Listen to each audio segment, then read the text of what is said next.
इस्लामकोट शहर में higher secondary school खां अॻिते मेन रोड जो मंज़ूर थियल ब्लाकनि वारो कमु बाअसर ठेकेदार गैर मयारी कराइण में मसरूफ़ आहे। हायर सेकेंडरी स्कूल खां अॻिते मंज़ूर थियल करोड़नि रुपयनि जी लाॻत वारे ब्लाकनि वारे रोड में ठेकेदार थर जी वारी जो सरेआम इस्तेमालु करे करोड़नि रुपया ज़ाया करण में मसरूफ़ आहे।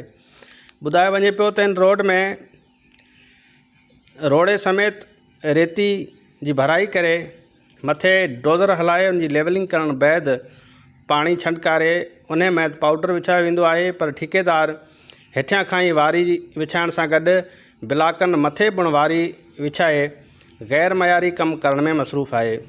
ठेकेदार बाअसर हुजण जे करे इंतिज़ामिया का बि कार्रवाई नाहे कई, जंहिं सबबि करोड़नि रुपयनि जी लाॻत सां मंज़ूर थियल हिन रोड जो कमु पिणु गैर मयारी हली रहियो आहे।